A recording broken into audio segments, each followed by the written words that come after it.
ഇപ്പോൾ 2365 കോടി രൂപയുടെ പദ്ധതി കേരളത്തിൽ തുടക്കം കുറിച്ചിരിക്കുന്നു. ഈ ഓണക്കാലത്ത് അതിൻ്റെ ഔപചാരികമായ ഉദ്ഘാടന കർമ്മം നടക്കുകയാണ്. ചെറിയ തുകയല്ല ഇത്. ഒരു സംസ്ഥാന കൃഷി വകുപ്പിന് 2365 കോടി രൂപ ബജറ്റിൻ്റെ ഇതിന് പുറമേ കിട്ടുന്നു എന്ന് പറഞ്ഞാൽ കേരളത്തിൽ അടുത്ത കാലത്ത് എങ്ങും നടന്നിട്ടില്ല. കഴിഞ്ഞ 40 കൊല്ലത്തിനിടയിൽ ആദ്യമായിട്ടാണ് ഒരു വലിയ പദ്ധതി കേരളത്തിൻ്റെ കാർഷിക മേഖലയിൽ നടക്കുന്നത്. വഴിയിലേക്ക് ഞാൻ എത്തുന്നത് അല്ലാതെ ഈ മാർക്സിസം ലെനിനിസത്തിന്റെ ആഴങ്ങൾ പഠിച്ചിട്ടല്ല. വീട്ടിലെ ഒരു രാഷ്ട്രീയത്തിന്റെ രീതി കണ്ടിട്ട് ഞാനും അങ്ങനെ അച്ഛൻ CPI ആയി, അപ്പോൾ ഞാനും CPI ആയി എന്നുള്ളതാണ് എൻ്റെ തുടക്കം. അങ്ങനെ തന്നെയാണ്. നമസ്കാരം, ട്രയോസ്പാർക്ക് മീഡിയയുടെ പുതിയ എപ്പിസോഡിലേക്ക് സ്വാഗതം. ഇന്ന് കർഷക ദിനമാണ്. ചിങ്ങം 1 നമുക്ക് കിട്ടാനുള്ള ഏറ്റവും പ്രധാനപ്പെട്ട അല്ലെങ്കിൽ ഏറ്റവും സ്പെഷ്യൽ ആയിട്ടുള്ള ഒരു ഗസ്റ്റിനെയാണ് ഇന്ന് നമുക്ക് കിട്ടിയിരിക്കുന്നത്. ബഹുമാനപ്പെട്ട കൃഷി മന്ത്രി P. പ്രസാദ് സാറാണ്. സാർ നമസ്കാരം. നമസ്കാരം. Welcome to our program. സാറിന് ഇന്ന് കിട്ടുമെന്ന് ഞങ്ങൾ ഒട്ടും പ്രതീക്ഷിച്ചതല്ല. അതിലൊത്തിരി സന്തോഷമുണ്ട്. അപ്പം ഞങ്ങളെപ്പോലെ സാധാരണക്കാർക്ക് വേണ്ടിയിട്ട് സമയം മാറ്റിവെക്കാൻ ഇത്രയും തിരക്കുള്ള ലൈഫിൽ നിന്ന് അല്ലെങ്കിൽ ഇത്രയും തിരക്കുള്ള ഔദ്യോഗിക പദവിയിൽ നിന്ന് വന്നതിന് ഒത്തിരി സന്തോഷമുണ്ട്. സാർ, ഇപ്പം നമ്മൾ ഈ ചിങ്ങം 1 കർഷക ദിനത്തോടനുബന്ധിച്ചിട്ടുള്ള കുറച്ച് കാര്യങ്ങൾ സംസാരിക്കാം എന്നാണ് കരുതിയിട്ടുള്ളത്. സാറിന് കൃഷി മന്ത്രി എന്ന നിലയിൽ കർഷക ദിനവുമായിട്ടനുബന്ധിച്ച് പറയാനുള്ളത് എന്താണ്? ചിങ്ങം കൃഷിയുമായി ഏറെ അധികം ബന്ധമുള്ള ഒരു മാസമാണ്.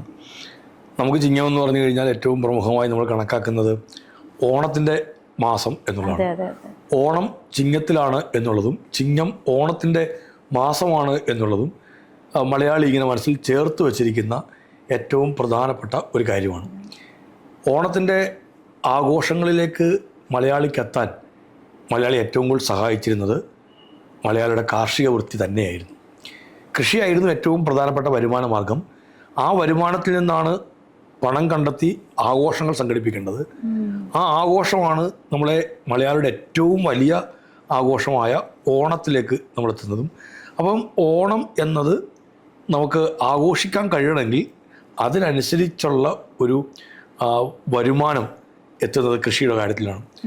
ഓണത്തിൻ്റെ സദ്യ അല്ലെങ്കിൽ ഓണത്തിൻ്റെ മറ്റുകളെല്ലാം ഇതിനകത്ത് വരുന്നുണ്ട്. വിളവെടുപ്പിൻ്റെ കാലമാണെന്നുള്ളത് കൊണ്ടാണ് ഈ കാലത്ത് നല്ലവണ്ണം കർഷകരുടെ കയ്യിൽ അല്ലെങ്കിൽ ജനങ്ങളുടെ കയ്യിൽ അതുമായി ബന്ധപ്പെട്ടൊരു ധനം വന്നു കയറുന്നത്. അപ്പോൾ കൃഷിയാണ് ഈ ആഘോഷത്തിന് ഏറ്റവും പ്രധാനപ്പെട്ട അടിത്തറ. അതുകൊണ്ട് തന്നെയാണ് വിളവെടുപ്പിൻ്റെ ഉത്സവമാണ് എന്നൊക്കെ ഓണത്തെ നമ്മൾ പറയുന്നതെല്ലാം അതിൻ്റെ അടിസ്ഥാനത്തിലാണ്. പ്രകൃതി തന്നെ ഏതാണ്ട് ഒരുമാതിരി അണിഞ്ഞൊരുങ്ങി നിൽക്കുന്നു എന്ന് പറയുന്നത് പോലെ കഷ്ടപ്പാടിൻ്റെയും വറുതികളെയും കർക്കിടകത്തെ എല്ലാം തള്ളി മാറ്റിയിട്ട് പൂക്കളൊക്കെ ഇങ്ങനെ വിടർന്നു നിൽക്കുന്ന അതിമനോഹരമായ ചിങ്ങത്തിലേക്ക് എത്തുമ്പോൾ തന്നെ മലയാളിയുടെ മനസ്സ് നിറയും. ആ മനസ്സ് നിറയ്ക്കുന്നതോടൊപ്പം നമ്മുടെ കാർഷിക മേഖലയിലെ വിളവെടുപ്പുകളും എല്ലാം കൂടി ആകുമ്പോഴേക്കും എല്ലാ അർത്ഥത്തിലും മലയാളി നിറയുകയാണ്. അത് കൃഷിയാണ്, ഇവിടെയാണ് ഇതെല്ലാം ഉണ്ടാകുന്നത്. അതുകൊണ്ട് കർഷകൻ്റെ ആഘോഷം കൂടിയാണ് ഓണം എന്നുള്ളത്. ആഘോഷം കൂടി എന്നല്ല, കർഷകൻ്റെ ആഘോഷമാണ്, കൃഷിയുടെ ആഘോഷമാണ്. കൃഷിയുടെ മേന്മയും മെച്ചവുമാണ് ഈ ആഘോഷത്തിന് ഏറ്റവും പ്രധാനപ്പെട്ട ഘടകം ആയിരുന്നത്. അതുകൊണ്ട് തന്നെ കർഷകൻ്റെ ആ ഒരു ആഘോഷം ഉണ്ടെങ്കിൽ ആ ആഘോഷത്തിൻ്റെ പേരാണ് ഓണം എന്ന് തന്നെ പറയാൻ പറ്റും. അപ്പോൾ ഒരു ചുമതല, അതിൻ്റെ ഒരു ചുമതലയുള്ളൊരു മന്ത്രി എന്നുള്ള തരത്തിൽ, കൃഷി വകുപ്പിൻ്റെ ചുമതലക്കാരൻ എന്നുള്ള തരത്തിൽ എനിക്കും ആ ആഘോഷത്തിൽ ഏറ്റവും കൂടുതൽ സന്തോഷിക്കേണ്ട ഒരാളാണ് ഞാൻ. ആ സന്തോഷം എനിക്കുമുണ്ട്. അപ്പോൾ ഈ ചിങ്ങമാസ പുലരികൾ പിറക്കുന്ന ഒരു സമയത്ത് ഈ കൃഷി എന്ന് പറയുന്ന കാര്യത്തിൽ അതിന് മുന്നേ നേരിടേണ്ടി വരുന്ന കാര്യങ്ങളാണല്ലോ മഴയും വറുതികളും പ്രശ്നങ്ങളും ഒക്കെ. അപ്പോൾ അത് കർഷകൻ നേരിടുന്നത് നമ്മൾ നേരിടുന്നതും തമ്മിലുള്ള വ്യത്യാസം അത് കൃഷി എല്ലാ കാലത്തും എവിടെയും കൃഷി നടക്കുന്നത് കാലാവസ്ഥയുമായി ബന്ധപ്പെട്ടുകൊണ്ടാണ്. കാലാവസ്ഥയാണ് കൃഷിയെ നിയന്ത്രിക്കുന്ന ഏറ്റവും സുപ്രധാനമായ ഒരു ഘടകം. അല്ലെങ്കിൽ കൃഷിയെ കാലാവസ്ഥയെ അടിസ്ഥാനപ്പെടുത്തിക്കൊണ്ടാണ് ലോകത്തെവിടെയും നടക്കുന്നത്. മഴ ഒരു പ്രധാനപ്പെട്ട ഘടകമാണ്. സൂര്യപ്രകാശം അതിനകത്ത് മറ്റൊരു ഘടകമായിട്ട് വരുന്നുണ്ട്. ഇതെല്ലാം കുറയുകയോ കൂടുകയോ ചെയ്യുമ്പോൾ ഉണ്ടാകുന്ന പ്രതിസന്ധികളും പ്രശ്നങ്ങളും ഉടലെടുക്കും. മഴ കൂടിയാൽ അത് വലിയ പ്രയാസമായിട്ട് തീരും. വെയിൽ കൂടിയാൽ അതിൽ ചൂട് കൂടുമ്പോൾ അത് അതിൻ്റെ ദുരിതരും. അപ്പോൾ കാലാവസ്ഥയെ അടിസ്ഥാനപ്പെടുത്തിക്കൊണ്ടുള്ള കൃഷിയാണ് നടക്കുന്നുള്ളത് കൊണ്ട് കാലാവസ്ഥയിൽ ഉണ്ടാകുന്ന മാറ്റങ്ങളെല്ലാം കൃഷിയെയും ബാധിക്കുന്നുണ്ട്. ഇന്ന് നമ്മൾ നിൽക്കുന്നത് പഴയ കാലത്തിൻ്റെ രീതികളിലല്ല. പണ്ട് നമുക്കൊരു കലണ്ടർ ഉണ്ടായിരുന്നു, കാലാവസ്ഥാ കലണ്ടർ ഉണ്ടായിരുന്നു. ഇടവം പകുതിയാകുമ്പോൾ പെയ്യുന്ന മഴയ്ക്ക് നമ്മൾ ഇടവപ്പാതി എന്നും, തുലാമാസത്തിൽ പെയ്യുന്ന മഴയ്ക്ക് നമ്മൾ തുലാവർഷവും എന്നെല്ലാം പേരിട്ടിട്ട് കൃത്യമായി എന്നവണ്ണം ഈ കലണ്ടറിൽ കാര്യങ്ങൾ ഇങ്ങനെ വരുമായിരുന്നു. ഇടവപ്പാതി വരാറായി എന്ന് പഴയ തലമുറ പറയുന്നത് കേൾക്കുമ്പോൾ ഇവരെന്താണ് ഈ പറയുന്നതെന്ന് ഞാനൊക്കെ എൻ്റെ ബാല്യകാലത്ത് ആലോചിച്ചിട്ടുണ്ട്. ഇടവം പകുതിയാവുമ്പോൾ മഴ പെയ്യുമെന്ന് അവർക്കറിയാം. ഇടവമാസമായിരിക്കുന്നു, പകുതിയാവാറാവുന്നു, മഴക്കാലമാവുന്നു, ഒരു തെറ്റും ഉണ്ടാകുമായിരുന്നില്ല, കൃത്യമായിട്ടതെല്ലാം വരുമായിരുന്നു. ഇന്ന് കാലാവസ്ഥയിൽ വലിയ മാറ്റങ്ങളുണ്ടായി. കാലാവസ്ഥാ വ്യതിയാനം എന്നൊരു വാക്കുകൊണ്ടൊക്കെയാണ് നമ്മളതിനെ പറയുന്നത്, അടയാളപ്പെടുത്തുന്നത്. അത് ബാധിക്കുന്നത് ആരെയാണ് ഏറ്റവും കൂടുതലായിട്ട്? അത് ബാധിക്കുന്നത് കൃഷിയെയാണ്, കർഷകനെയാണ്. അതാണ് നമ്മുടെ മുമ്പിൽ നിൽക്കുന്ന ഏറ്റവും പ്രധാനപ്പെട്ട പ്രശ്നം. നമ്മൾ ചോദിക്കുന്നത് കർഷകനും നമുക്കും തമ്മിൽ എന്താണ്, എങ്ങനെയാണ് അതിനെ കാണുന്നതെന്നാണ് ചോദിക്കുന്നത്. അത് നമ്മുടെ ഒരു വല്ലാത്ത പ്രശ്നമാണെന്നല്ല. കൃഷിക്ക് വരുന്ന പ്രശ്നം കർഷകൻ്റെ മാത്രം പ്രശ്നമാണെന്നാണ് നമ്മളെല്ലാവരും ധരിച്ചു വച്ചിരിക്കുന്നത്. കൃഷി ചെയ്യാത്തവർക്ക് അത് പ്രശ്നമല്ല, കൃഷി ചെയ്യുന്നവരുടെ മാത്രം പ്രശ്നമാണ്. കാലാവസ്ഥയിലുണ്ടാകുന്ന മാറ്റങ്ങൾ കൊണ്ട് കൃഷിക്ക് പ്രശ്നമുണ്ടായാൽ അത് കർഷകന് മാത്രം ഉണ്ടാകുന്ന പ്രശ്നമല്ലേ അല്ല, മുഴുവൻ ജനങ്ങളെയും ബാധിക്കുന്ന പ്രശ്നമാണ്. നമ്മളങ്ങനെ ചിന്തിക്കുന്നില്ല എന്നുള്ളത് മാത്രമേ ഉള്ളൂ. നമ്മൾ കൃഷി ചെയ്യുന്നില്ല എങ്കിലും നമ്മൾ ഭക്ഷിക്കുന്നുണ്ട്. 2 അല്ലെങ്കിൽ 3 നേരവും മിക്കവാറും എല്ലാവരും ഭക്ഷണം കഴിക്കുന്നവരാണ്. ഈ ഭക്ഷണം എങ്ങനെ ഉണ്ടാവുന്നതാണ്? 95% ഭക്ഷണവും കൃഷി ചെയ്ത് ഉണ്ടാക്കുന്നതാണ്. അപ്പോൾ ഒരു മഴ കടുത്താൽ, ചൂട് കൂടിയാൽ, വെയിൽ കടുത്താൽ, കൃഷിക്ക് ബുദ്ധിമുട്ടുണ്ടായാൽ ആ ബുദ്ധിമുട്ട് കർഷകനും കർഷകൻ്റെ വീട്ടിലേക്കും മാത്രമായി ഒതുങ്ങുന്നില്ല, നമ്മളിലേക്കെല്ലാം അത് ബാധിക്കുകയാണ്. ഞാനൊരു ചെറിയ ഉദാഹരണം കൂടി പറയാം. ഇപ്പോൾ എല്ലാവരും പറയുന്നൊരു കാര്യമുണ്ടല്ലോ, വെളിച്ചെണ്ണയ്ക്ക് വില കൂടുന്നു എന്നുള്ളതാണ്. വെളിച്ചെണ്ണയിലേ നമ്മൾ എത്തുന്നുള്ളൂ. വെളിച്ചെണ്ണയ്ക്ക് വില കൂടാൻ എന്താ കാരണം? തേങ്ങയ്ക്ക് വില കൂടിയതാണ്. തേങ്ങയ്ക്ക് വില കൂടി, കൊപ്രയ്ക്ക് വില കൂടി, വെളിച്ചെണ്ണയ്ക്ക് വില കൂടി. എന്തുകൊണ്ടാണ് ഈ വില കൂടുതൽ ഉണ്ടായത്? വേൾഡ് ബാങ്ക് തന്നെ ഓരോ വർഷവും 2 തവണ ഇത്തരത്തിലൊരു സ്റ്റഡി നടത്തും ഓരോ കമ്മോഡിറ്റിയെയും കുറിച്ച്. അവരുടെ സ്റ്റഡിയിൽ നേരത്തെ തന്നെ അവർ പറഞ്ഞിരുന്നു, ഒരു ബുദ്ധിമുട്ടിപ്പോൾ ഉണ്ടാകാൻ പോകുന്നുണ്ട് നാളികേരത്തിൻ്റെ കാര്യത്തിൽ നിന്ന്. അത് ലോകം മുഴുവനാണ്. ലോകം മുഴുവൻ 25% ഉൽപ്പാദനത്തിൽ കുറവ് വരും എന്നവർ പറഞ്ഞിരുന്നു. ആ കുറവ് വന്നിരിക്കുകയാണ്. ദക്ഷിണേന്ത്യയെക്കുറിച്ച് ആ റിപ്പോർട്ട് പറഞ്ഞിരിക്കുന്നത് 42% കുറവ് വരും എന്നുള്ളതായിരുന്നു. ദക്ഷിണേന്ത്യയിലാണല്ലോ കേരളവും തമിഴ്നാടും എല്ലാം ഉൾക്കൊള്ളുന്നത്. അപ്പോൾ ലോകത്ത് തന്നെ ഇത് വന്നിരിക്കുന്നു. ഈ കുറവ് വന്നിരിക്കുന്നതിൻ്റെ കാരണം അവർ പറഞ്ഞത് ഒന്ന് കാലാവസ്ഥാ വ്യതിയാനം തന്നെയാണ്. അപ്പം കാലാവസ്ഥയിലെ മാറ്റം കാർഷിക മേഖലയിൽ പ്രതിസന്ധി സൃഷ്ടിക്കും എന്ന് പറയുമ്പോൾ നമുക്കത് നമ്മളെ ബാധിക്കാത്ത ഏതോ പ്രശ്നമാണ് എന്ന് നമ്മൾ കരുതുകയും, ഇപ്പോൾ വെളിച്ചെണ്ണയ്ക്ക് വില കൂടുമ്പോൾ വെളിച്ചെണ്ണയ്ക്ക് വില കൂടി എന്ന് മാത്രം നമ്മൾ പറയുകയും കാലാവസ്ഥയുടെ വ്യതിയാനത്തിൻ്റെ നമ്മൾ ചിന്തിക്കപ്പെടാതെ പോവുകയും ചെയ്യുകയാണ്. ഇത് കാലാവസ്ഥയിൽ ഉണ്ടാകുന്ന ഏത് മാറ്റവും കർഷകനെ മാത്രമല്ല ബാധിക്കുന്നതെന്നും ഒരു സമൂഹത്തെയും ജനതയെയും മുഴുവനായി അത് ബാധിക്കുന്നു എന്നുള്ളതുമാണ് യാഥാർത്ഥ്യം. അതുകൊണ്ട് ഏത് മഴക്കാലവും കൃഷിയെ ബാധിക്കുമ്പോൾ നമ്മളെ ഓരോരുത്തരെയും ബാധിക്കുന്ന പ്രശ്നമാണ്. കർഷകൻ്റെ പ്രശ്നം ആ നാടിൻ്റെ ജനങ്ങളുടെ തന്നെ പ്രശ്നമാണ് എന്ന് നമ്മൾ തിരിച്ചറിയേണ്ടത് അനിവാര്യമാണ്. അതുപോലെ ഒരു തമാശയ്ക്ക് ഒരു ക്വസ്റ്റ്യൻ ഉണ്ട്. അതായതുണ്ടല്ലോ, വിളകളുണ്ട്, ഒരുപാട് വിളകൾ നമ്മൾ ചെയ്യുന്നുണ്ട്. അതിൽ ഏത് വിളയാണ് സാറിൻ്റെ ആ ഒരു ക്യാരക്ടറുമായിട്ട് നമുക്ക് ബന്ധിപ്പിക്കാൻ പറ്റുന്നത്? എനിക്ക് അങ്ങനെ ഒരു ക്യാരക്ടറുമായിട്ട് ബന്ധിപ്പിക്കാൻ ഒക്കില്ലല്ലോ. എനിക്കൊരു എനിക്ക് ഏറ്റവും ഇഷ്ടപ്പെട്ട കൃഷി ഏതാണെന്ന് ചോദിച്ചാൽ നെൽകൃഷിയാണ്. അതിന് ഒരുപാട് കർഷകൻ മനസ്സർപ്പിക്കുന്ന ഒരു കൃഷിയാണ് അത്. ഞങ്ങളുടെയൊക്കെ പാർട്ടിയുടെ ഏറ്റവും ആദരണീയനായ നേതാവായിരുന്നു സഖാവ് എം ഗോവിന്ദൻ നായർ. അദ്ദേഹം പറയും, ഒരു രാഷ്ട്രീയ പ്രവർത്തകൻ അത്യാവശ്യമായിട്ടും ഇച്ചിരി വയലെങ്കിലും കൃഷി ചെയ്യണം എന്ന് പറയും. കാരണം ആ കൃഷിയിൽ ഒരു കർഷകൻ അർപ്പിക്കുന്ന മനസ്സുണ്ട്, അതോടൊപ്പം നിൽക്കുന്നുണ്ട്. ഓരോ പ്രതിസന്ധി വരുമ്പോഴും, വലിയ മഴ വരുന്നു അല്ലെങ്കിൽ ഒരു ഉണക്ക് വരുന്നു, അവിടെയെല്ലാം കർഷകനൊരു പിടയ്ക്കലുണ്ട്. ഇതിനെയൊക്കെ അതിജീവിച്ച് കയറി വരുമ്പോൾ ഉണ്ടാകുന്നൊരു സന്തോഷമുണ്ട്. അതൊക്കെ എടുത്തു വെച്ച് അതെല്ലാം പൂർത്തിയാക്കി അതിൽ നിന്ന് അന്നം കഴിക്കുമ്പോൾ ഉണ്ടാകുന്നൊരു സംതൃപ്തിയുണ്ട്. ഇതൊക്കെ അനുഭവിച്ചറിയുക എന്നുള്ളതിനകത്ത് ഏറ്റവും പ്രധാനപ്പെട്ട പങ്ക് വഹിക്കുന്ന ഒന്നൊരു നെൽകൃഷിയാണെന്ന് എനിക്ക് തോന്നിയിട്ടുണ്ട്. എനിക്കിപ്പം നെൽകൃഷി ഇല്ലാണ്ടായിട്ട് ഞാൻ നെൽകൃഷിയിൽ ബന്ധപ്പെടാതെ നേരിട്ട് ഞാൻ കൃഷി ഇറക്കാതായിട്ട് കുറേ നാളിലായി. കാരണം ഒരു സാമ്പത്തികമായ ബുദ്ധിമുട്ടുകളും പ്രയാസങ്ങളും എല്ലാം വല്ലാണ്ട് ഞങ്ങളെ പിടിച്ചുലച്ചപ്പോൾ ഞങ്ങൾ ചെയ്ത ആദ്യത്തെ പരിപാടി വയൽ വിൽക്കുക എന്നുള്ളതായിരുന്നു. അത് വലിയൊരു പ്രയാസമുള്ള കാര്യമായിട്ട് ഇപ്പോഴും എനിക്ക് തോന്നുന്നുണ്ട്. ഒരു വയൽ, ആ നെല്ല്, ആ കൃഷി എന്നുള്ളത് തന്നെയാണ് നമുക്ക് എപ്പോഴും ഒരു മനസ്സിൽ ഇങ്ങനെ നിൽക്കുന്ന ഒരു കാര്യമാണ്. അപ്പോൾ നമ്മുടെ സ്വഭാവമായിട്ടല്ലെങ്കിലും നമുക്ക് ഇഷ്ടപ്പെട്ട കൃഷികളിൽ ഒന്ന് എന്ന് ചോദിച്ചാൽ അത് തന്നെയാണ്. ബാക്കിയെല്ലാം ഇഷ്ടമുണ്ട്. എങ്കിലും ഈ വയൽ, നെല്ല്, അതിൻ്റെ ആ തോടുകൾ, ആ വെള്ളം, അതിലൂടെ ഇങ്ങനെ പോവുക, ആ വയലിൽ ഇങ്ങനെ ഇറങ്ങുക, ഞാറ് നടുന്നതിനൊപ്പം നിൽക്കുക, അല്ലെങ്കിൽ വിത്ത് വതക്കുന്നതിനൊപ്പം നിൽക്കുക, കണ്ടം പണ്ടൊക്കെയാണെങ്കിൽ ഇത് പൂട്ടുകോഴിയൊക്കെ ചെയ്യുക. അങ്ങനെ ചെയ്യുന്ന അവസരത്തിൽ ഇങ്ങനെ ഈ കൊക്കും എല്ലാം വന്നിരിക്കുന്നു. അതെല്ലാം ഒരു വയലൊരു വലിയൊരു ആവാസ വ്യവസ്ഥ പോലും ഇങ്ങനെ മണ്ണും മനുഷ്യരും കിളികളും അല്ലെങ്കിൽ മീനും ഇതെല്ലാം കൂടെ നിൽക്കുന്ന ഒന്ന് നമുക്ക് നമ്മുടെ ജീവിതത്തിൽ അനുഭവത്തിൽ ഏറ്റവും രസകരമായ മുഹൂർത്തങ്ങൾ, ഏറ്റവും പ്രധാനപ്പെട്ടതായി ഞാൻ കണക്കാക്കുന്നത് ഒന്ന് അതാണ്. ഇങ്ങനെ ഒരു വയലുകളിലേക്കുള്ളൊരു പോക്ക്. ചിലപ്പോൾ ഈ വരമ്പുകൾ മുറിയും, ഒരു മട വീഴുന്ന പോലെ പ്രശ്നം ഉണ്ടാവും. നമ്മൾ കുട്ടനാടൻ പാടങ്ങളിൽ കാണുന്ന പോലെയുള്ള അല്ല, ചെറിയ വെർഷനാണ് ഞങ്ങളുടെയൊക്കെ അവിടെ ഉണ്ടാവുന്നത്. അപ്പോൾ അത് കുറ്റിയൊക്കെ നാട്ടിയും ഓല വെച്ചും ചെളി വെച്ചും ഒക്കെ ആയിട്ടും ഇത് വയലിൽ നിർത്തുക, വെള്ളം കയറി നിൽക്കുക, ഒരു വലിയ അധ്വാനമാണ്. നമുക്കൊന്നും ആദ്യം മനസ്സിലായി ഇതെല്ലാം പോയിക്കഴിഞ്ഞാൽ ഈ കൃഷി മൊത്തം പോവുകയാണ്. അപ്പോൾ ഇതിനെ അർപ്പിക്കുന്ന കർഷകനും കർഷക തൊഴിലാളിയും ചേർന്ന് ഈ മണ്ണിൽ നിന്നും അത് ചെയ്യുന്നത്, ഈ ഞാറ് നടുന്നത്, മുൻപോട്ടും നോക്കില്ല പുറകോട്ടും നോക്കില്ല ഈ സ്ത്രീകൾ ഈ ഞാറ് നടുന്ന അവസരത്തിൽ അവരിങ്ങനെ നമ്മൾ നോക്കും, ഒരു ലൈൻ, ഒരു നൂലൊക്കെ പിടിച്ചു വെച്ചാൽ അങ്ങോട്ടും ഇങ്ങോട്ടും അല്പം പോലും മാറ്റം ഇല്ലാത്ത തരത്തിലായിരിക്കും അവർ ആ ഞാറ് നട്ട് പോരുന്നത്.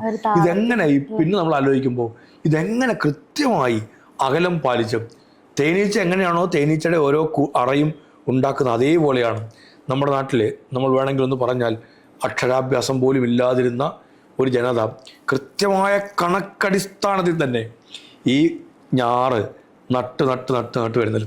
അതിനിടയിൽ ഒരുപാട് കാര്യങ്ങൾ പറയും, ലോകത്തെ മുഴുവൻ കാര്യങ്ങൾ ചിലപ്പോൾ അവർ പറയും, അയൽ വീട്ടുകളിലെ കാര്യങ്ങൾ പറയും, കല്യാണത്തെക്കുറിച്ചും മരണത്തെക്കുറിച്ചും പ്രസവത്തെക്കുറിച്ചും അവ ചർച്ച ചെയ്യും. ഇതൊക്കെ ചെയ്തിട്ടാണ് ഇവരെല്ലാം ചെയ്യുന്നത്. ഇതൊക്കെ ഒരു രസകരമായ ഒരു ഓർമ്മകളും അനുഭവങ്ങളാണ്. എനിക്ക് ഏറ്റവും ഇഷ്ടപ്പെട്ട കൃഷി നെൽകൃഷി തന്നെയാണ്. പണ്ടത്തെ ഞാറ്റുപാട്ടും കാര്യങ്ങളൊന്നും ഇപ്പോൾ ഇല്ലെങ്കിലും അല്ലേ? അതെ. അത് ഈ തൊഴിലാളി തന്നെയായിരുന്നു അതെല്ലാം അവർ പാടുന്നത്. അവരുടെ അധ്വാനത്തിൻ്റെ ഒരു ആയാസം ഉണ്ടാകുമ്പോൾ അല്ലെങ്കിൽ അതിനെ ലഘൂകരിക്കാൻ വേണ്ടിയിട്ട്, അതിൻ്റെ പ്രയാസത്തെ ലഘൂകരിക്കാൻ വേണ്ടിയിട്ട് അവർ പാടിക്കൊണ്ടേയിരിക്കുമായിരുന്നു. ആ പാട്ട് അവർക്കൊരു ആശ്വാസമായി നിൽക്കും.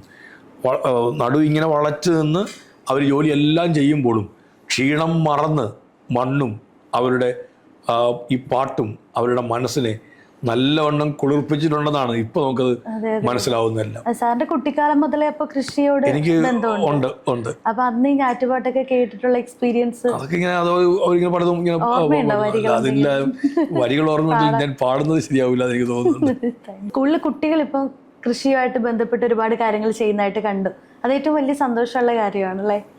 തീർച്ചയായിട്ടും. അങ്ങനെ നമ്മുടെ കുഞ്ഞുങ്ങൾ കൃഷിയുടെ പ്രാധാന്യത്തെ മനസ്സിലാക്കി തന്നെ ഈ രംഗത്തേക്ക് കടന്നു വരുന്നുണ്ട്.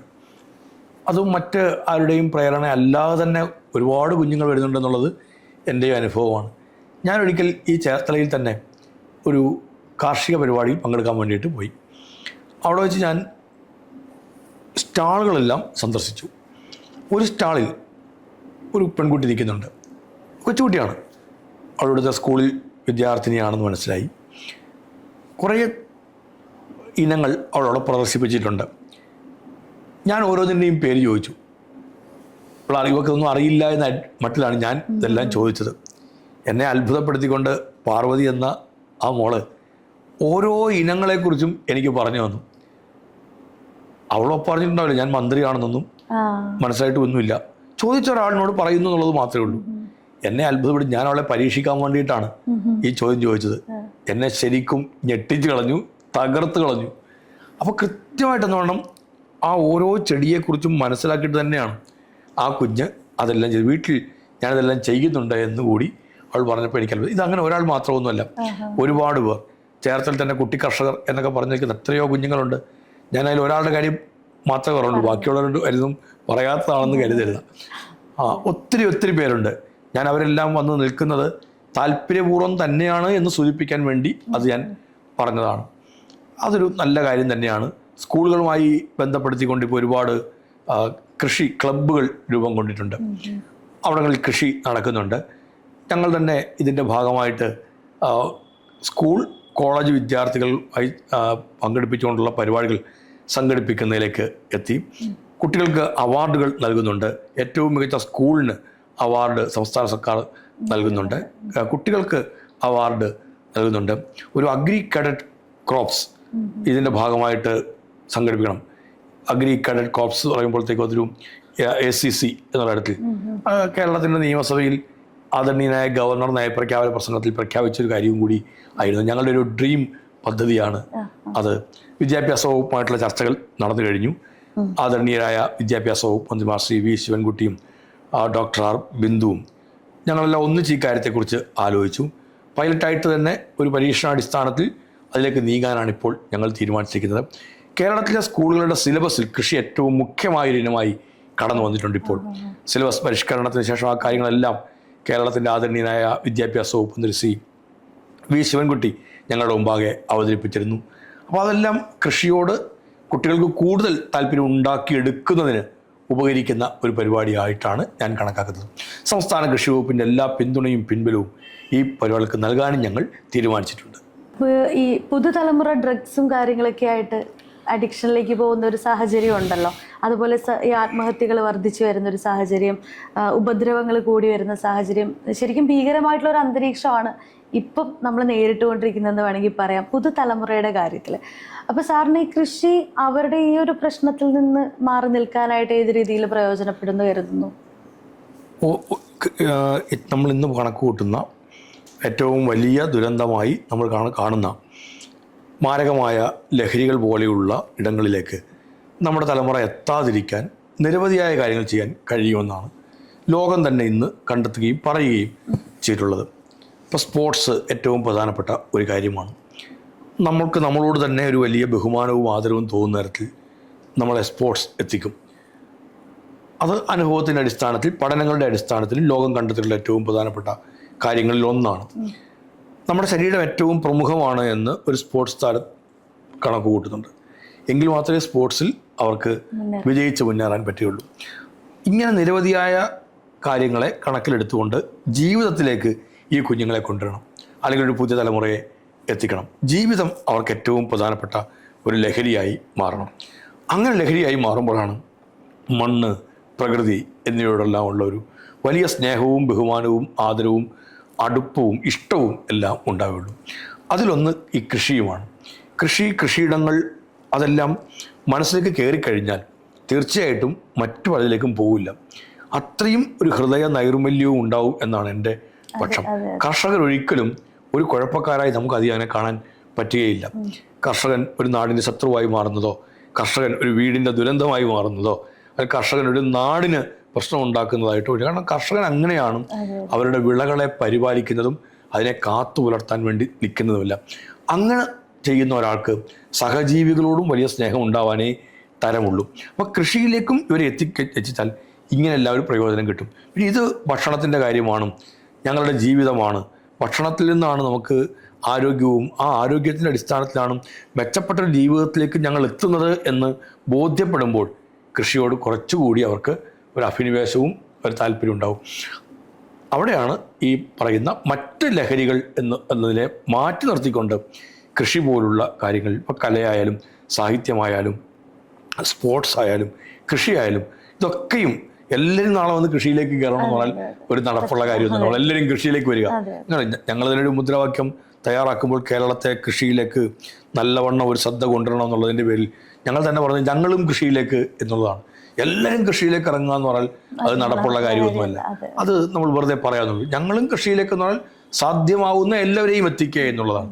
അങ്ങനെ എത്തിക്കുമ്പോൾ നമ്മുടെ ഈ പുതിയ തലമുറയെയും സാധ്യമാവുന്ന എല്ലാവരെയും ഇതിനകത്തേക്ക് എത്തിക്കുക, മറ്റ് ഇതേപോലെയുള്ള ഇടങ്ങളിലേക്ക് എത്തിക്കുക, പ്രകൃതിയെ കൂടുതലായിട്ട് അറിയുക. എന്തുകൊണ്ടാണ് നമ്മൾ ഈ ഓണം തന്നെ ഒരു ആഘോഷത്തിൻ്റെ ഭാഗമാക്കണം എന്ന് പറയുന്നത്? അതൊരു മഹാബലി, വാമനൻ എന്നുള്ള രണ്ട് കഥകളിലേക്കോ മാത്രമായി കൊണ്ട് ചുരുക്കുക എന്നുള്ളതല്ല. അത് മണ്ണും മനുഷ്യനും പ്രകൃതിയും എല്ലാമായി ചേർന്ന് നിൽക്കുന്ന ഒരു ആഘോഷമാണ്. നമ്മൾ പൂക്കളങ്ങൾ തീർക്കുന്നു എന്ന് പറയുന്നു. പൂക്കൾ എവിടെ നിന്നാണ്? പൂക്കൾ ചെടികളിൽ നിന്നാണ്. ആ ചെടികൾ ഈ മണ്ണിൽ നിൽക്കുകയാണ്. അപ്പോൾ ഈ മണ്ണുമായിട്ടൊരു ബന്ധത്തിൽ നിന്നാണ് ഈ പൂക്കൾ ഇങ്ങനെയെല്ലാം വരുന്നില്ല. അപ്പോൾ പൂക്കളോടുള്ള ഒരു ഇഷ്ടം, പൂക്കൾ ആ നിറങ്ങളോടുള്ള ഒരു സ്നേഹം ആ ചെടിയോട് തന്നെ ഉണ്ടാവേണ്ടതുണ്ട്. ചെടിയെ ഇതിനെല്ലാം സഹായിച്ച് നിൽക്കുന്ന വേരിനെ പറഞ്ഞു പോകാതെ ചേർത്ത് വെച്ച് നിൽക്കുന്നൊരു മണ്ണുണ്ട് അവിടെ. അപ്പോൾ ഇത് പൂവിൽ നിന്നും മണ്ണിലേക്ക് നമ്മളെ എത്തിക്കുക തന്നെ ചെയ്യും. ഓണത്തിൻ്റെ സദ്യ, വിഭവങ്ങൾ എന്നിവയെല്ലാം നമ്മളെ നേരെ എത്തിക്കുന്ന ഇതേപോലെ മണ്ണിലേക്കും കൃഷിയിലേക്കും എല്ലാമാണ്. ഓണത്തിൻ്റെ എല്ലാ ആഘോഷങ്ങളും ചേർന്ന് നിന്നതെല്ലാം അതിൻ്റെ അടിസ്ഥാനം. അപ്പോൾ ഓണം എന്നതും ഒരു ആഘോഷത്തിൻ്റെ രംഗത്തേക്ക് തന്നെ നമ്മൾ എത്തുമ്പോൾ മണ്ണും പ്രകൃതിയും എല്ലാമായി ചേർന്ന് നിൽക്കുന്ന ഒരു ആഘോഷമായിട്ട് അത് മാറണം. അതുകൊണ്ടാണ് ഒരു തലമുറ, പുതിയ തലമുറയെയും നമ്മൾ നല്ലവണ്ണം ഓണാഘോഷങ്ങളിലേക്ക് തന്നെ എത്തിക്കേണ്ടതുണ്ട് എന്ന് പറഞ്ഞു. അപ്പോൾ ഇങ്ങനെ കൃഷി ഉൾപ്പെടെ എല്ലാ കാര്യങ്ങളിലൂടെയും നമുക്ക് തലമുറകളെ ഇനിയും ശുദ്ധീകരിച്ച് മുന്നോട്ട് കൊണ്ടുപോകാൻ കഴിയും. അതിനകത്തും സുപ്രധാനമായ പങ്ക് കൃഷിക്കുണ്ടെന്നാണ് എൻ്റെ അഭിപ്രായം. അവിടേക്കൊരു തലമുറ എത്തുമ്പോൾ കേവലമായി അറിഞ്ഞ് മനസ്സിലാക്കി വരുന്നതിന് അപ്പുറത്തേക്ക് വേണമെങ്കിലും ഇതിനെ ഒരു സംരംഭമായും ജീവിതമാർഗത്തിനുള്ള ഏറ്റവും പ്രധാനപ്പെട്ട ഒന്നായും കാണാൻ കഴിയുന്ന തരത്തിലേക്ക് ഇപ്പോൾ എത്തുന്നുണ്ട്. ഒരുപാട് പേർ ഉന്നതമായ വിദ്യാഭ്യാസമൊക്കെ നേടിയതിന് ശേഷം ഈ രംഗങ്ങളിലേക്ക് വന്ന് മെച്ചപ്പെട്ട വരുമാനം ഉണ്ടാക്കുന്നതിന് അനുഭവം നമ്മുടെ നാട്ടിൽ തന്നെയുണ്ട്. ചേർത്തലയിൽ തന്നെ എത്രയോ ചെറുപ്പക്കാർ നമുക്ക് ഇത്തരത്തിൽ മാതൃകാപരമായി ഏറ്റവും പ്രധാനപ്പെട്ട ഒരു വരുമാന മാർഗമായി ഇതിനെ കണ്ട് നല്ല വരുമാനത്തിലേക്ക് എത്തി നമ്മുടെ സമൂഹത്തിൽ അന്തസ്സാർന്ന ജീവിതം നയിക്കുന്നു എന്നുള്ളത് അഭിമാനത്തോടുകൂടി നമുക്കെല്ലാം പറയാൻ കഴിയുന്ന ഒരു വസ്തുതയും യാഥാർത്ഥ്യവുമാണ്. തീർച്ചയായിട്ടും. പിന്നെ നമുക്ക് ഈ കർഷക ആത്മഹത്യകൾ കുറയ്ക്കാനായിട്ട് ഒരുപാട് പദ്ധതികളോ മുന്നൊരുക്കങ്ങളോ കാര്യങ്ങളോ ഒക്കെ ചെയ്തിട്ടുണ്ടല്ലോ ഗവൺമെൻറ്. അതിൽ ഏറ്റവും നല്ലതായിട്ട് അല്ലെങ്കിൽ ഏറ്റവും കുറച്ചുകൂടെ മെച്ചപ്പെടുത്തണം എന്ന് തോന്നിയിട്ടുള്ള കാര്യം എന്താണ്? കർഷകർക്ക് അവർക്ക് അവർ ഉൽപ്പാദിപ്പിക്കുന്ന ഉൽപ്പന്നത്തിന് മെച്ചപ്പെട്ട വില ലഭിക്കുക എന്നുള്ളതാണ് ഏറ്റവും പ്രധാനപ്പെട്ട കാര്യം. നമ്മളൊക്കെയും എന്തെങ്കിലുമൊക്കെ വാങ്ങിക്കുന്നവരാണ്. എന്തെങ്കിലുമൊക്കെ എന്നല്ല, നമ്മളൊക്കെ ഉപയോഗിക്കുന്ന മിക്കവാറും നമ്മൾ വാങ്ങിക്കുന്നതാണ്. തുണിത്തരങ്ങളായാൽ, അല്ലെങ്കിൽ മൊബൈൽ ഫോണായാൽ, കണ്ണടയായാൽ, എന്തും നമ്മൾ വാങ്ങിക്കുകയാണ്. നമുക്ക് വാങ്ങിക്കുന്ന ഉൽപ്പന്നങ്ങൾ ഉപയോഗിക്കാതെ മാറാൻ പറ്റാവുന്ന ഒരു ദിവസം പോലുമില്ല. നമ്മൾ സോപ്പ് ഉപയോഗിക്കുന്നു, നമ്മൾ വാങ്ങിക്കുന്നതാണ്. പേസ്റ്റ് ഉപയോഗിക്കുന്നു, വാങ്ങിക്കുന്നതാണ്. ബ്രഷ് ഉപയോഗിക്കുന്നു, വാങ്ങിക്കുന്നതാണ്. എല്ലാം നമ്മൾ വാങ്ങിക്കുകയാണ്. പുറത്തേക്ക് ഇറങ്ങുന്ന ഒരാൾ കടകളിൽ ചെല്ലുമ്പോൾ ഭക്ഷണം അതും നമ്മൾ വാങ്ങിക്കുകയാണ്. ഈ വാങ്ങിക്കുന്ന ഉൽപ്പന്നത്തിൻ്റെ എല്ലാം വില നിശ്ചയിക്കുന്ന ആരാണ്? ആ ഉൽപ്പന്നം ഉണ്ടാക്കിയവരാണ് അതിൻ്റെ വില നിശ്ചയിക്കുന്നത്. ഉപഭോക്താവിന് വില നിശ്ചയിക്കാനുള്ള ഒരു അവകാശവും എങ്ങുമില്ല. നിശ്ചയിക്കുന്ന വിലയേക്കാൾ കൂടുതൽ കൊടുക്കേണ്ടി വരുന്ന അവസരത്തിൽ മാത്രമാണ് ഉപഭോക്താവ് ചൂഷണം ചെയ്യപ്പെടുന്നു എന്നതിൻ്റെ പേരിൽ ഒരു തർക്കം ഉടലെടുക്കുക. അല്ലാതെ ഏത് ഉൽപ്പന്നത്തിൻ്റെയും വില നിശ്ചയിക്കുന്നത് ആ ഉൽപ്പാദകനാണ്, ഉൽപ്പാദിപ്പിച്ച ആളാണ്. അതിന് അവകാശമില്ലാത്ത ഒരു കൂട്ടർ മാത്രമേ ലോകത്തുള്ളൂ, അത് കർഷകനാണ്. കർഷകന് മാത്രമേ ഉള്ളൂ അവൻ്റെ ഉൽപ്പന്നത്തിന് വില നിശ്ചയിക്കാൻ അവകാശം. ഈ രീതി മാറാണ്ട് നമുക്ക് ഈ രംഗത്ത് ഈ പ്രശ്നങ്ങളെ പരിഹരിക്കാൻ പൂർണ്ണമായ തോതിൽ ഒക്കില്ല. അതിലേക്ക് എത്തണമെങ്കിൽ കുറച്ച് നമ്മൾ ഇനിയും പോകേണ്ടതായിട്ടുണ്ടാവും. ഇപ്പോൾ നമുക്ക് എന്താ ചെയ്യാൻ പറ്റുക? കർഷകൻ അവൻ ഉൽപ്പാദിപ്പിക്കുന്ന ഉൽപ്പന്നത്തിന് മെച്ചപ്പെട്ട വില ലഭിക്കണം. ആ മെച്ചപ്പെട്ട വില വേഗത്തിൽ ലഭ്യമാകുന്ന തരത്തിലേക്കും എത്തണം. ഉൽപ്പാദിപ്പിക്കുന്ന ഉൽപ്പന്നങ്ങൾ വിപണനം ചെയ്യുന്നതിനുള്ള സംവിധാനങ്ങൾ ഉണ്ടാവണം. ആ ഉൽപ്പന്നത്തിന് മെച്ചപ്പെട്ട വില ലഭിക്കാൻ ചിലപ്പോൾ ഇപ്പോൾ നമ്മൾ സ്വീകരിക്കുന്ന മാർഗങ്ങൾ മാത്രമായി നടക്കുകയില്ല. ഞാനൊരു കാര്യം പറയാം. കൃഷിയിൽ നമ്മൾ പരമ്പരാഗതമായി ചെയ്തുകൊണ്ടിരിക്കുന്നൊരു കാര്യം, നടുന്നു, പരിചരിക്കുന്നു, വിളവെടുക്കുന്നു, വിൽക്കുന്നു. ഈ 4 പ്രക്രിയയാണ് ഒരു കൃഷിയുടെ കാര്യത്തിൽ. അല്ലെങ്കിൽ വേണമെങ്കിൽ നിലമൊരുക്കുന്നു എന്നുകൂടി വേണമെങ്കിൽ പറയാം. എവിടെയാണോ കൃഷി ചെയ്യുന്നത് ആ നിലം ആ കൃഷിയുടെ ഒരുക്കുന്നു, അവിടെ വിത്ത് വിതയ്ക്കുന്നു, അല്ലെങ്കിൽ തൈ നടുന്നു. അതിന് വേണ്ട പരിചരണം, വളമാവാം, വെള്ളമാവാം, എല്ലാം കൊടുക്കുന്നു. അതിൻ്റെ വിളവ് എടുക്കുന്നു, അതിൻ്റെ വിൽപ്പന നടത്തുന്നു. ഇങ്ങനെയാണ് കർഷകൻ്റെ ഒരു പ്രോസസ്സ് പൂർത്തിയാവുന്നു, കൃഷിയുടെ ഒരു ഭാഗം പൂർത്തിയാവുന്നു. ഇവിടെയാണ് വിൽപ്പന നടത്തുമ്പോൾ അവർക്ക് കിട്ടുന്ന വരുമാനം. ഈ വരുമാനത്തിൻ്റെ കുറവുണ്ടാകുന്നതിനെക്കുറിച്ചാണ് നേരത്തെ പറഞ്ഞത്. ഇതൊരു പ്രാഥമിക ഘട്ടമാണ് ഇതിൻ്റെ കൃഷിയുടെ കാര്യത്തിലുള്ളത്. ഇതുകൊണ്ട് മാത്രം ഒരു വലിയ വരുമാനം കർഷകന് സ്ഥായിയായി കിട്ടണമെന്നില്ല. ഇപ്പോൾ നാളികേരത്തിൻ്റെ വിലയുടെ കാര്യം ഞാൻ പറഞ്ഞു. ഇതൊരു കുറച്ച് നാളത്തേക്ക് മാത്രമുള്ളൊരു പ്രതിഭാസമാണ്. ഞാൻ നേരത്തെ സൂചിപ്പിച്ച റിപ്പോർട്ട് തന്നെ പറഞ്ഞത് 2026 സെപ്റ്റംബർ വരെയൊക്കെ ഈ പ്രതിഭാസം ഇങ്ങനെ നിൽക്കുള്ളൂ. അതിനുശേഷം വീണ്ടും ഉൽപ്പാദനം കൂടുമെന്നും ഇതിനൊക്കെ വില കുറയുമെന്നുമാണ് വന്നിരിക്കുന്നതല്ല. അപ്പോൾ ഇത് കർഷകന് ഏറ്റവും മെച്ചപ്പെട്ട വില കിട്ടണമെങ്കിൽ ഈ പ്രൈമറി അഗ്രികൾച്ചറിൽ മാത്രം ശ്രദ്ധ കേന്ദ്രീകരിച്ചാൽ പറ്റില്ല. ഇതിൻ്റെ ദ്വിതീയ ഘട്ടത്തിലേക്ക് കടക്കണം, സെക്കൻഡറി അഗ്രികൾച്ചർ. കാരണം ഇതിൻ്റെ മൂല്യവർദ്ധിത ഉൽപ്പന്നങ്ങൾ ഉണ്ടാക്കുന്നു, അതിൻ്റെ വിൽപ്പന നടത്തുന്നു. ഇപ്പോൾ എടുക്കുന്ന ഉൽപ്പന്നങ്ങൾ കേടുകൂടാതെ ദീർഘകാലത്തേക്ക് സംഭരിക്കേണ്ടതുണ്ടെങ്കിൽ അതിനെ സംഭരിച്ച് വെക്കുന്നു. ഇതിനെ സംസ്കരിച്ച് വെക്കണമെങ്കിൽ സംസ്കരിച്ച് വെക്കുന്നു. ഇത് ഇവിടെ വിൽക്കാൻ പറ്റില്ല എങ്കിൽ വേറെ എവിടെയെങ്കിലും കൊണ്ടെത്തിക്കണമെന്നുണ്ടെങ്കിൽ അതിനാവശ്യമായ വാഹനങ്ങൾ, ക്രമീകരണങ്ങൾ ഉണ്ടാകുന്നു. കോൾഡ് സ്റ്റോറേജുകൾ വേണ്ടി. ഇതെല്ലാം സെക്കൻഡറി അഗ്രികൾച്ചറാണ്, ദ്വിതീയ കാർഷിക മേഖലയാണ്. ഈ മേഖലയ്ക്ക് കൂടി പ്രാധാന്യം കൊടുത്തുകൊണ്ട് നമ്മൾ ഇടപെടുക എന്നുള്ളതാണ് ചെയ്യേണ്ടത്. ഏറ്റവും പ്രധാനപ്പെട്ട സമൂഹവും സർക്കാരുകളും ഒരുപോലെ കണക്കാക്കേണ്ടത് ഈ കർഷകനാണ് നമ്മളുടെ വിശപ്പിൻ്റെ പരിഹാരം ഉണ്ടാക്കുന്നത്. അവരെ സഹായിക്കാനുള്ള എല്ലാ ഇടപെടലുകളും നമ്മൾ നടത്തണം എന്നുള്ളതാണ്. ആ പിന്തുണ സമൂഹവും കൊടുക്കേണ്ടതുണ്ട്. എവിടെയെങ്കിലും വിലക്കുറവുണ്ടോ എന്ന് നോക്കിയിട്ട് അങ്ങോട്ടേക്ക് ഓടുന്നതിനപ്പുറത്തേക്ക് വിഷരഹിതമായ ഭക്ഷണം ഉൽപ്പാദിപ്പിക്കുന്ന കർഷകരെ പ്രാദേശികമായി തന്നെ സംരക്ഷിക്കാനും സഹായിക്കാനും പ്രാദേശിക ഭരണകൂടങ്ങളും നമ്മുടെ സമൂഹങ്ങളും തയ്യാറാവണം. അതോടൊപ്പം തന്നെയാണ് സംസ്ഥാന അടിസ്ഥാനത്തിലായാലും രാജ്യ അടിസ്ഥാനത്തിലായാലും കർഷകർക്ക് ആ പിന്തുണയും പിൻബലവും കൊടുക്കേണ്ടത് നമ്മുടെ എല്ലാവരുടെയും ഉത്തരവാദിത്വവും ബാധ്യതയുമാണ്. അങ്ങനെ മാത്രമേ നമുക്ക് ആ ഒരു ജനതയെ സംരക്ഷിച്ച് നിലനിർത്തി മുന്നോട്ട് കൊണ്ടുപോകാൻ പറ്റുകയുള്ളൂ. ഇനിയിപ്പോൾ ഓണം വരികയാണല്ലോ. അപ്പോൾ ഓണവുമായിട്ട് ബന്ധപ്പെട്ട് പുതിയ പദ്ധതികളോ അങ്ങനെ കർഷകരെ ഒന്ന് പ്രോത്സാഹിപ്പിക്കുന്നതിന് വേണ്ടിയിട്ട് എന്തൊക്കെയാണ് നമ്മൾ അണിയിച്ചത്? ഞങ്ങൾ ഓണവുമായി ബന്ധപ്പെട്ട പ്രത്യേക പരിപാടികൾ എന്നുള്ളതല്ല, ഓണക്കാലത്തെ കൂടി കണക്കിലെടുത്തുകൊണ്ടാണ് പച്ചക്കറി കൃഷിയുടെ ഒരു വ്യാപനത്തിലേക്ക് നമ്മൾ എത്തിയിട്ടുള്ളതല്ല. വലിയ ശ്രമം നടക്കുന്നുണ്ട്. ഈ തോരാതെ പെയ്യുന്ന മഴ ചില ആശങ്കകൾ എൻ്റെയും മനസ്സിൽ ഉണർത്തുന്നുണ്ട്. മഴ ഇങ്ങനെ തുടർന്നു പോയാൽ എന്തായിരിക്കും എന്നുള്ളതൊരു പ്രതിസന്ധി തന്നെയാണ്. ഞാൻ നേരത്തെ പറഞ്ഞു, നമുക്ക് കാലാവസ്ഥയിൽ ഉണ്ടാകുന്ന മാറ്റം കൃഷിയെ തന്നെയാണ് ബാധിക്കുക എന്നുള്ളത്. ഓണത്തിന് ഒരു മുറം പച്ചക്കറി നേരത്തെ തന്നെ ഉണ്ട ഒരു പദ്ധതിയാണ്. അത് വീണ്ടും അതേപോലെ തന്നെ തുടരുന്നുണ്ട്. നമ്മുടെ കൃഷി വകുപ്പിൻ്റെ മുൻകൈയിൽ മാത്രമല്ല, വിവിധങ്ങളായ വകുപ്പുകൾ ഈ കാര്യത്തിൽ സജീവമായി ഇടപെടുന്നുണ്ട്. തദ്ദേശ സ്വയംഭരണ വകുപ്പ്, സഹകരണ പ്രസ്ഥാനങ്ങൾ, ഇവയെല്ലാം ഇതിൻ്റെ ഭാഗമായിട്ട് നമുക്ക് നല്ലവണ്ണം. ഇപ്പോൾ സ്കൂളുകൾ കേന്ദ്രീകരിച്ച് നടക്കുന്നുണ്ട്, മറ്റ് സ്ഥാപനങ്ങൾ കേന്ദ്രീകരിച്ച് ആ കൃഷിയൊക്കെ നടക്കുന്നുണ്ട്. അപ്പോൾ ഓണവുമായി ബന്ധപ്പെട്ട് ഏറ്റവും കൂടുതൽ ഭക്ഷണം അല്ലെങ്കിൽ മലയാളി ഉപയോഗിക്കുന്ന വീടുകളിൽ തന്നെ പാകം ചെയ്യുന്നത് ഉപയോഗിക്കുന്ന ഒരു കാലം ഓണക്കാലമാണ്. വിഭവസമൃദ്ധമായ സദ്യ, ആ സദ്യയിൽ ഏറ്റവും പ്രധാനപ്പെട്ട പങ്ക് വഹിക്കുന്നത് അരിയും അല്ലെങ്കിൽ പച്ചക്കറികളും അതുപോലുള്ള ഇനങ്ങളാണ്. ഈ ഇനങ്ങൾ കൃഷി ചെയ്യുന്നതിൽ പച്ചക്കറിയുടെ കാര്യത്തിനകത്ത് കേരളത്തിന് സ്വയം പര്യാപ്തത്തിലേക്ക് എത്താൻ പറ്റും. അത് പക്ഷെ നമ്മൾ നല്ലൊരു മനസ്സുകൂടി വെച്ചാൽ മതിയാവും. സർക്കാരിൻ്റെ പദ്ധതി കൊണ്ട് മാത്രം അത് നടക്കില്ല. മലയാളി മനസ്സുകൂടി എത്തിച്ചെങ്കിൽ മാത്രമേ ഉള്ളൂ. എല്ലാം വാങ്ങിക്കാൻ കിട്ടും, പിന്നെന്തിനാണ് ഈ കാര്യത്തിന് പോകുന്നത് എന്നൊരു ലാഘവത്തോടു കൂടി കണക്കാക്കുന്ന ഒരു രീതിയുണ്ട്. അത് നമ്മുടെ ആരോഗ്യത്തിൻ്റെ അപകടകരമായ സ്ഥിതിവിശേഷത്തിലേക്കാണ് എത്തിക്കുന്നതെന്ന് മലയാളി മനസ്സിലാക്കാതെ പോവുകയും ചെയ്യുന്നുണ്ട്.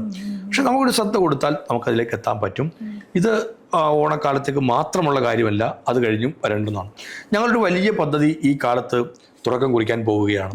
ഈ ചിങ്ങം 1 തന്നെ കേര എന്ന് പറയുന്ന കാലാവസ്ഥ അനുകൂലമായ കൃഷിയുണ്ട്. അതിന് ഈ കേരളം തുടക്കം കുറിക്കാൻ പോകുന്നത് ഈ ചിങ്ങമാസത്തിലാണ്. ഞങ്ങൾ തുടക്കം കുറിച്ചു, കഴിഞ്ഞ ഏപ്രിലിൽ തന്നെ തുടക്കം കുറിച്ചു. ഔപചാരികമായ ഉദ്ഘാടനം നടക്കാൻ പോകുന്നത് ഇപ്പോഴാണ്. കേര പദ്ധതി Kerala climate resilient agri value chain modernisation project എന്നുള്ളതാണ്.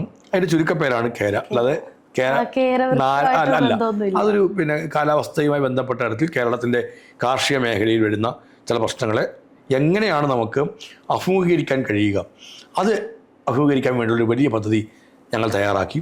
സാമ്പത്തികമായതാണല്ലോ, ഏത് പദ്ധതിക്കും സാമ്പത്തികം അനിവാര്യമാണ്. വാക്കുകൊണ്ട് മാത്രം ഒരു പദ്ധതി നടപ്പിലാവുകയൊന്നുമില്ല. നമുക്ക് പണം ആവശ്യമാണ്. സർക്കാരിന് നല്ല സാമ്പത്തിക ബുദ്ധിമുട്ടുകളുണ്ടായിരുന്നു. ആ ബുദ്ധിമുട്ടുകളുടെ സമയത്ത് ഈ പദ്ധതി നടപ്പിലാക്കാൻ വേണ്ടി വരുന്ന തുക മൊത്തം എങ്ങനെ ഉണ്ടാവും എന്നുള്ളത് പ്രശ്നമായിരുന്നു.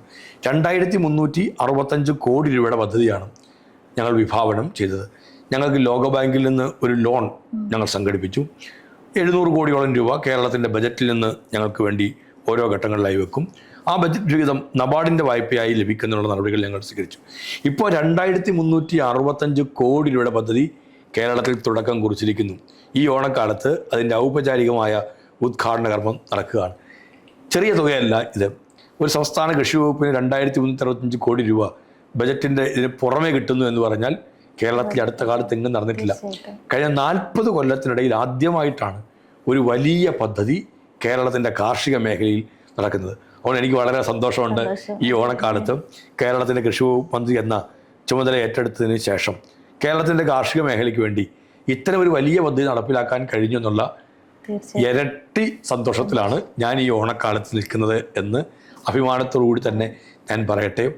നമുക്ക് കേരളത്തിന് വലിയൊരു നേട്ടത്തിൻ്റെ പാതയിലേക്കാണ് കേരളം പോകുന്നത്. നെല്ല്, തെങ്ങ്, പച്ചക്കറികൾ, ഏലം, കാപ്പി, ഇവയ്ക്കെല്ലാം റബ്ബർ, ഇതിനെല്ലാം സഹായം ലഭ്യമാകുന്ന തരത്തിലാണ് ആ പദ്ധതി ഞങ്ങൾ വിഭാവനം ചെയ്തിരിക്കുന്നത്. സാധാരണഗതിയിൽ കൃഷി വകുപ്പ് പദ്ധതിയിൽ ഏലവും കാപ്പിയും റബ്ബറും ഒന്നും കടന്നു വരാറില്ല, ഞങ്ങളുടെ വകുപ്പിൽ വരുന്നതല്ല.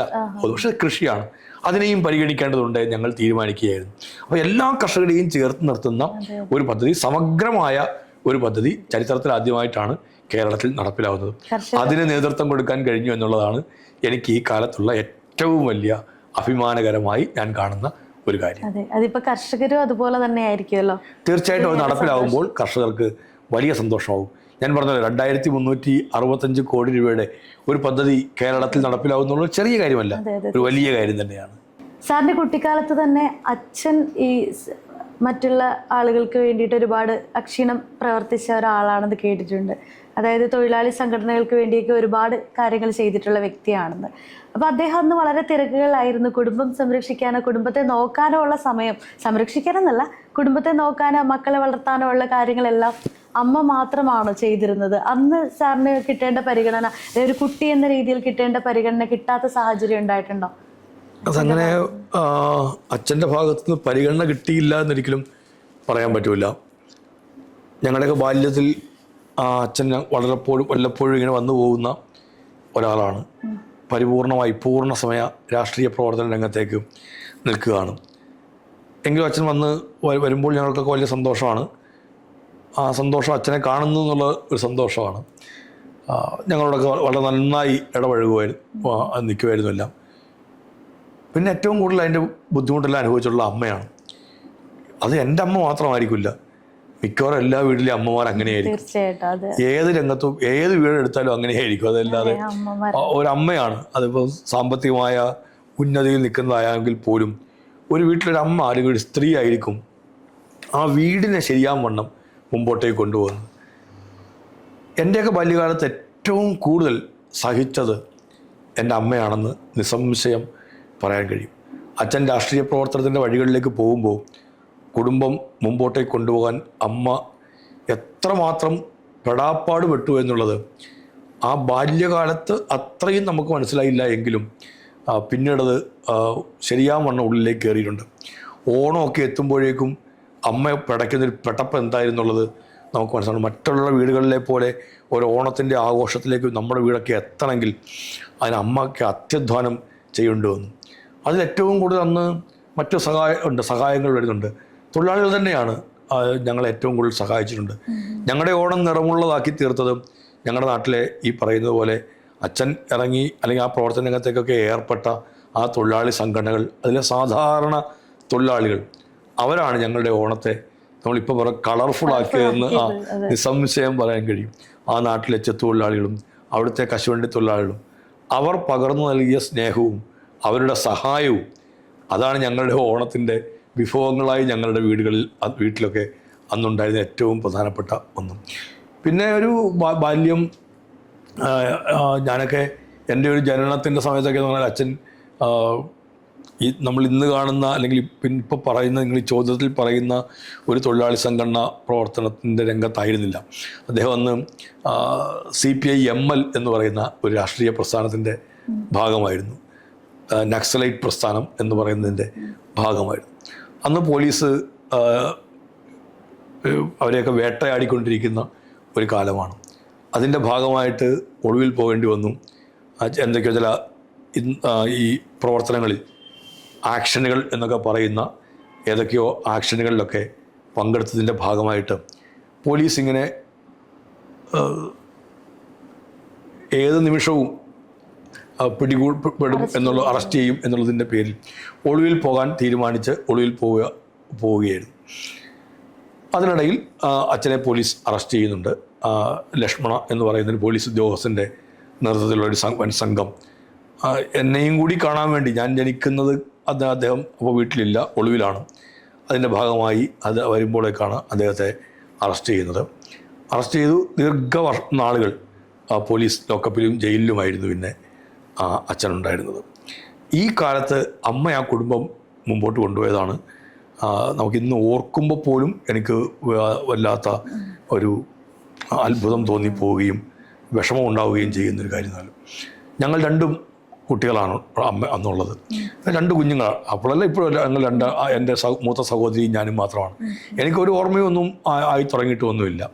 ഈ 2 കുഞ്ഞുങ്ങളെയും കൊണ്ട്, പറക്കമുറ്റാത്ത 2 കുഞ്ഞുങ്ങളെയും കൊണ്ട് ഒരു കൊച്ചു വീടിനുള്ളിൽ, ആ വീടിന് കതകും ജനലും ഒന്നുമില്ലാത്ത ഒരു വീടിനുള്ളിൽ ഒരമ്മ ഒരാളുടെയും സഹായം ലഭ്യമാവാതെ നിൽക്കുന്നിടത്ത് ആരെങ്കിലും സഹായിക്കാൻ വന്നാൽ പോലീസ് അവരെ അറസ്റ്റ് ചെയ്യും എന്ന് എല്ലായിടങ്ങളിലും പറഞ്ഞു കേൾക്കുന്നിടത്ത് അച്ഛൻ്റെ അമ്മ പോലും ഈ വീട്ടിലേക്ക് വരുന്നിടത്ത് മറ്റുള്ളവർ പറഞ്ഞ് അങ്ങോട്ടേക്ക് പോയാൽ വല്ലാത്ത പ്രയാസമാവും എന്ന് പറയുന്നതിൻ്റെ പേരിൽ തിരിച്ചുപോയി എന്നിങ്ങനെ അച്ഛനും അമ്മയും അമ്മുമ്മയും കൂടി ഇരുത്തിക്കൊണ്ട് പറയുന്നത് ഞാൻ കേട്ടിട്ടുണ്ട്. അമ്മുമ്മ തന്നെ പറയുന്നത് ഞാൻ കേട്ടിട്ടുണ്ട്.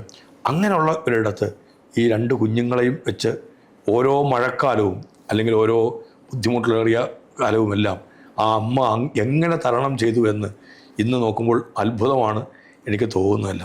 അത്ഭുതത്തെക്കാൾ അപ്പുറത്തേക്ക് ഒരു ആദരവും അല്ലെങ്കിൽ അതെല്ലാം തോന്നാറുണ്ട് അതിനകത്തെല്ലാം.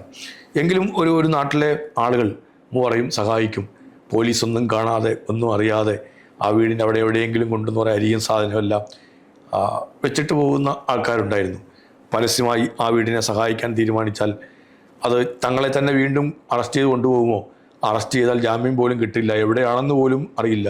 ക്രൂരമായ തടങ്കൽ പാളയങ്ങൾ പോലെ കേരളത്തിൽ നക്സലൈറ്റുകളെ കൈകാര്യം ചെയ്യാൻ വേണ്ടിയുള്ള എത്രയോ ഇരുട്ട് മുറികളും എത്രയോ ക്യാമ്പുകളും കേരളത്തിലുണ്ടായിരുന്നു ആ കാലഘട്ടത്തിൽ. അവിടങ്ങളിലേക്കെല്ലാം ആയിരിക്കും അവരെ കൊണ്ടുപോവുക. ആരും ചോദിക്കാനില്ലാത്ത തരത്തിലേക്ക് മനുഷ്യാവകാശത്തിൻ്റെ പ്രശ്നമൊന്നും ആരും ഉന്നയിക്കാത്ത ആ കാലത്ത് നക്സലൈറ്റുകൾ ഇങ്ങനെ കൊന്നു തള്ളാനുള്ളവരാണ് എന്ന് ഒരു ഭരണകൂടത്തിൻ്റെ ഭാഗമായി ചിന്തിച്ച് നിൽക്കുന്ന ഒരു കാലത്ത് നിന്നിട്ടാണ് അവരെല്ലാം ഈ പ്രവർത്തനങ്ങൾ ഏർപ്പെടുന്നത്. അതാണ് എൻ്റെ വീട് അല്ലെ എൻ്റെ അമ്മ, ഞാനൊന്നും അത് അനുഭവിച്ചു എന്ന് എനിക്ക് പറയാൻ പറ്റില്ല. കാരണം എനിക്കന്ന് ഞാൻ പറഞ്ഞല്ലോ, ഞാൻ ജനിച്ചു വീണിട്ട് കുറച്ച് നാളുകൾ മാത്രമല്ല മാസങ്ങൾ മാത്രമേ ആയിട്ടുണ്ടായിരുന്നുള്ളൂ. ഇതിനെയൊക്കെ അതിജീവിച്ച് ഒരമ്മ വന്നു എന്നുള്ളത് എല്ലാ അമ്മമാരും ഇതേപോലെ തന്നെയാണ്. പ്രയാസങ്ങളെയും പ്രതിസന്ധികളെയും അതിജീവിച്ച് തന്നെയാണ് ഓരോ വീടിനെയും അക്കാലത്ത് മുന്നോട്ട് കൊണ്ടുപോയിട്ടുള്ളതെല്ലാം. സമൂഹത്തിൽ മഹാഭൂരിപക്ഷം പേരും അത്തരം സാധാരണ കുടുംബങ്ങൾ തന്നെയാണ്. സാമ്പത്തികമായ ബുദ്ധിമുട്ടും മറ്റ് പ്രയാസങ്ങളും പ്രശ്നങ്ങളും ഇതെല്ലാം തരണം ചെയ്തുകൊണ്ട് മുമ്പോട്ടേക്ക് നീങ്ങുക എന്ന് പറഞ്ഞാൽ നമ്മുടെ ചരിത്രത്തിലെങ്ങും അങ്ങനെ രേഖപ്പെടുത്തില്ല. ആൺ മേൽക്കോയ്മ പുരുഷാധിപത്യം നിലനിൽക്കുന്ന സമൂഹത്തിൽ വീടുകൾക്കുള്ളിൽ ഓരോ അമ്മമാർ സഹിത ത്യാഗം ഒരിക്കലും അടയാളപ്പെടുത്താറില്ല. നീ എന്തെടുക്കുകയായിരുന്നു എന്ന് ചോദിച്ച് ഞാൻ ഉൾപ്പെടെയുള്ളവർ ഇപ്പോഴും സ്ത്രീകളെ ഓരോ വീടിനുള്ളിലും ഇങ്ങനെ എന്താ പറയുക തള്ളി മാറ്റും. അവരൊന്നും ചെയ്യുന്നതായിട്ട് നമ്മൾ പരിഗണിക്കാറേ ഇല്ല. പക്ഷെ അത്രമേ വലിയ ജോലിയാണ് ഓരോ വീട്ടിലും ഓരോ സ്ത്രീകൾക്കും. അതിലേറ്റവും കൂടുതൽ അമ്മമാർ തന്നെയാണ് ഉണ്ട്. അത്തരമൊരു ബുദ്ധിമുട്ടേറിയൊരു കാലത്താണ് എൻ്റെ അമ്മ ഞങ്ങളെല്ലാം. പിന്നീടും ഈ പ്രയാസങ്ങളുമെല്ലാം ഞങ്ങളെല്ലാം മുമ്പിൽ ഉണ്ടായിട്ടുണ്ട്. രാഷ്ട്രീയത്തിൻ്റെതെല്ലാം കടന്നു. ദീർഘകാലത്തെ ജയിൽവാസത്തിന് ശേഷം അച്ഛൻ ജയിൽ മോചിതനായി പുറത്തു വരുന്നു. ഭീകരമായ മർദ്ദനങ്ങളുടെ പ്രശ്നങ്ങളെല്ലാം അവശേഷിക്കുന്നുണ്ട്. ഇന്നത്തെ വലിയ ചികിത്സയൊന്നും നടത്തുക എന്നുള്ളതൊന്നും ആരുടെയും മനസ്സിൽ നിന്നും അങ്ങനെയൊന്നും ഇല്ല. പിന്നെ സജീവ രാഷ്ട്രീയ രംഗത്തിൻ്റെ നക്സലൈറ്റ് പ്രസ്ഥാനം തന്നെ എല്ലാവരും എല്ലാ ഇടങ്ങളിലേക്കും മാറ്റി നിർത്തപ്പെട്ടു. വല്ലാത്തൊരു വേട്ടയാടലെല്ലാം ഉണ്ടായി. അവിടെ നിന്നാണ് വീണ്ടും ജീവിതത്തിൻ്റെ പ്രാരാബ്ദങ്ങളും പ്രയാസങ്ങളും പരിഹരിക്കാൻ വേണ്ടി അദ്ദേഹം തന്നെയും ഒരു തൊഴിലാളിയായിട്ട് മാറി പലവിധങ്ങളായ തൊഴിലുകളിൽ ഏർപ്പെട്ടു. ആ തൊഴിലുകളിൽ ഏർപ്പെട്ട് മുമ്പോട്ടേക്ക് നീങ്ങി വീണ്ടും രാഷ്ട്രീയ രംഗത്തേക്ക് വന്നു. അങ്ങനെയാണ് അദ്ദേഹം CPI രാഷ്ട്രീയത്തിൻ്റെ ഭാഗമായി മാറുന്നതല്ല. അതിനു മുമ്പ് പഞ്ചായത്ത് മെമ്പറായിരുന്നു. അത് പരസ്യമായി രാജിവെച്ചിട്ടാണ്, ജനാധിപത്യ സംവിധാനത്തിൽ യാതൊരു വിശ്വാസവും കൽപ്പിക്കുന്നില്ല എന്ന് പറഞ്ഞിട്ടാണ്, ഇത് ശരിയല്ല എന്ന് കണക്കുകൂട്ടാണ് അത് പരസ്യമായി രാജിവെച്ചിട്ട് ഈ നക്സലൈറ്റ് പ്രസ്ഥാനത്തിൻ്റെ ഭാഗമായിട്ട് മാറുന്നതല്ല.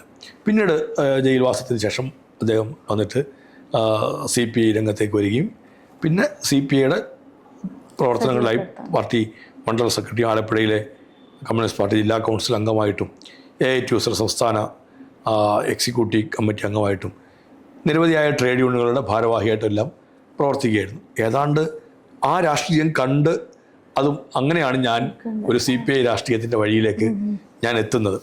അല്ലാതെ ഈ മാർക്സിസം ലെനിനിസത്തിൻ്റെ ആഴങ്ങൾ പഠിച്ചിട്ടല്ല.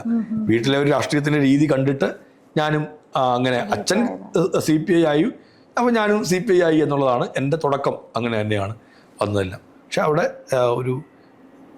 ഞങ്ങളെ രാഷ്ട്രീയ രംഗത്തേക്ക് പോകുന്നതിനോട് എതിർപ്പോ പോകുന്നതിന് പരിപൂർണമായ പിന്തുണയോ ഒന്നും ആ തരത്തിൽ പ്രത്യേകമായി അദ്ദേഹം നൽകിയിരുന്നൊന്നുമില്ല.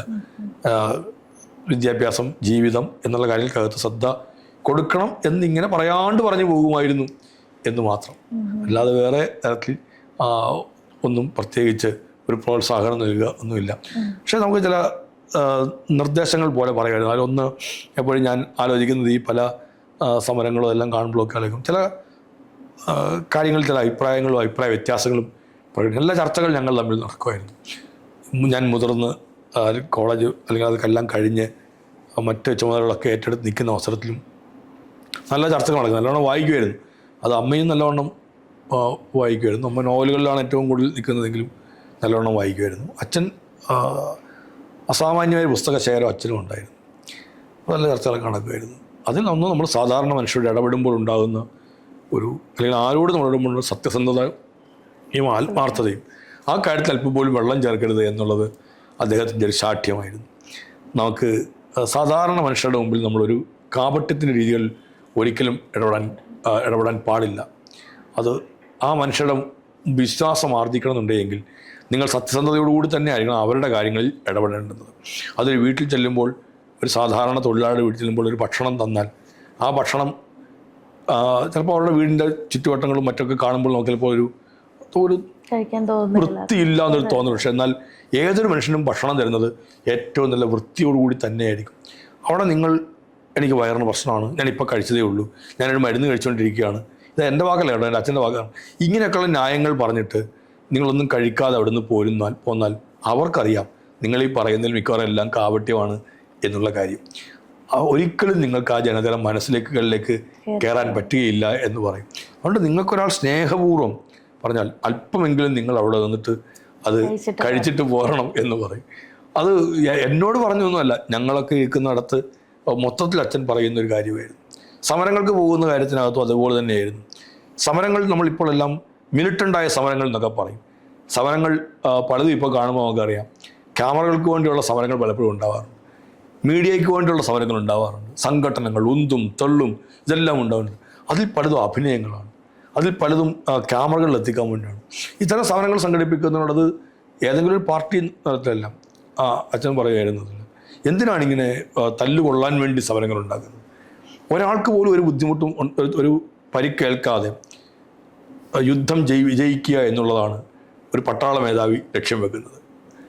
ഇവിടെയാണെങ്കിൽ മിലിറ്റൻ്റ് ആണ് എന്ന് പറയുകയും ഞങ്ങൾക്ക് തല്ലുകൊള്ളട്ടെ എന്ന് കണക്കാക്കുകയും പരമാവധി പരിക്കേൽക്കുകയും ചെയ്യുക എന്ന് നേതൃത്വം കണക്കാക്കുമ്പോൾ ഇത് രണ്ടും തമ്മിൽ വലിയ വൈരുദ്ധ്യമാണ്. എൻ്റെ വാക്കല്ല കേട്ടോ, അതുകൊണ്ട് ഒരാൾക്ക് പോലും പരിക്കേൽക്കാതെ ഒരു ബുദ്ധിമുട്ടും ഉണ്ടാവാതെ യുദ്ധം ജയിക്കുക എന്നുള്ളതാണ് ഒരു യുദ്ധമുഖത്ത് നിൽക്കുന്നവർ കണക്ക് കൂട്ടുന്ന കാര്യം. നമ്മൾ ഇവിടെ സമരങ്ങളിലേക്ക് ചെല്ലുന്ന അവസരത്തിൽ നേതാക്കന്മാർ ഉൾപ്പെടെയുള്ള ആളുകൾ എന്താണ്, പരമാവധി പരിക്കുണ്ടാവുക, ജയിച്ചില്ലെങ്കിലും കുഴപ്പമില്ല എന്നുള്ളതാണ്. അപ്പോൾ അതിനുവേണ്ടിയുള്ള സമരങ്ങളോട്, അത്തരം സമര രീതികളോടും അതിന് വലിയ വിയോജിപ്പ് അദ്ദേഹം രേഖപ്പെടുത്തുമായിരുന്നു. ഇതൊക്കെ ഒരു ഇപ്പോഴും അത് നോക്കുമ്പോൾ എനിക്ക് വലിയ ഒരു ഇതാണ്.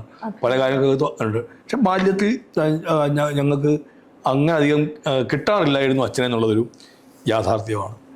അത് പൊതുപ്രവർത്തന രംഗത്തേക്ക് ഇറങ്ങുന്ന എല്ലാവരുടെയും കാര്യങ്ങളിൽ അത് തന്നെയായിരിക്കും എന്ന് അതൊരു വല്ലാത്ത ഇത് തന്നെയാണ്. എനിക്കും അത് വലിയൊരു മിസ്സാവുന്നുണ്ട് എന്ന തരത്തിലാണ് ഞാനും അത് അനുഭവിക്കുന്നുണ്ട്. അത് നമ്മൾ ഈ പൊതുപ്രവർത്തന രംഗത്ത് ഏതെങ്കിലും ഒരു പാർട്ടിയല്ല, എല്ലാ പാർട്ടികളിലും നിൽക്കുന്നവർക്ക് ഇതേപോലുള്ള അനുഭവങ്ങളായിരിക്കും ഉണ്ടാവുക എന്നുള്ളൊരു യാഥാർത്ഥ്യമാണ്. പക്ഷേ പൊതുസമൂഹം നമ്മൾ എല്ലാവരെയും കാണുന്നത് എന്താണ്, അവരെല്ലാം ഇങ്ങനെ സുഖിച്ച് നടക്കുന്നതൊക്കെ ആയിരിക്കും പലരെക്കുറിച്ചും കണക്ക് കൂട്ടുന്നതെല്ലാം. പക്ഷെ അങ്ങനെയൊന്നുമല്ല, മഹാഭൂരിപക്ഷം പേരും അങ്ങനെ അല്ല എന്നുള്ളതാണ് എൻ്റെ ഒരു പക്ഷം. അവർക്ക് അവരുടേതായ കാര്യങ്ങൾക്ക് വേണ്ടി പിന്നെന്തിനു നിൽക്കുന്നു എന്ന് ചോദിക്കുന്നുണ്ടോ? പക്ഷെ ഇതൊരു നമ്മൾ പറഞ്ഞില്ലേ, നമുക്കൊരു ഇതിനോടൊരു അദമ്യമായ അല്ലെങ്കിൽ വല്ലാത്തൊരു താല്പര്യമൊക്കെ തോന്നുമ്പോൾ നമ്മൾ അതിനൊക്കെ അങ്ങ് വരികയാണ്. ഏതെങ്കിലും ഒരു സ്ഥാനത്തേക്ക് എത്താമെന്നുള്ള പ്രതീക്ഷയോടെ വരുന്നത് അല്ല നല്ലൊരു ശതമാനം ആളുകളും. അത് ചിലപ്പോൾ അവിചാരിതമായി അത്തരം രംഗത്തേക്ക് എത്തപ്പെട്ടു വരുന്നു എന്നുള്ളതേ ഉള്ളൂ. പൊതുപ്രവർത്തനം അങ്ങേറ്റം വിശുദ്ധമാവുകയും വേണമെന്നുള്ള അഭിപ്രായക്കാരാണ്. അല്ലാതെ പൊതുപ്രവർത്തനം ഒരിക്കലും മറ്റുള്ളവർക്ക് വിരൽ ചൂണ്ടാൻ ഇടവരാത്ത തരത്തിൽ തന്നെ പൊതുപ്രവർത്തനത്തെ കൊണ്ടുപോകാൻ കഴിയണം. അപ്പോൾ നമുക്ക് സമൂഹത്തിൻ്റെ ചില ചിന്തകളെയും ധാരണകളെയും മാറ്റാൻ പറ്റും. രാഷ്ട്രീയക്കാരെല്ലാം കള്ളന്മാരാണ് എന്ന് പറയുമ്പോൾ ആ പറയുന്നത് തെറ്റാണ് എന്ന് നമുക്ക് പറയാം. പക്ഷേ പറയുന്നതിനകത്ത് കുറേ ശരിയുണ്ടോ എന്ന് പരിശോധിക്കുകയും കൂടി വേണ്ടേ? അതുകൊണ്ട് ഈ പറയുന്നവരെ നമ്മൾ വേട്ടയാടാനല്ല പോകേണ്ടത്. നമ്മളിൽ എന്തെങ്കിലും മോശമുണ്ടെങ്കിൽ, നമ്മളിൽ തെറ്റുകൾ ഉണ്ടെങ്കിൽ തിരുത്തുക എന്നുള്ളതാണ് രാഷ്ട്രീയ രംഗത്തും പൊതുരംഗത്തും നിൽക്കുന്നവർ ചെയ്യേണ്ടത്. അങ്ങനെയാണ് നമുക്ക് അത്തരം കാര്യങ്ങളെ മറികടക്കാൻ കഴിയുള്ളൂ എന്നാണ് എൻ്റെ അഭിപ്രായം.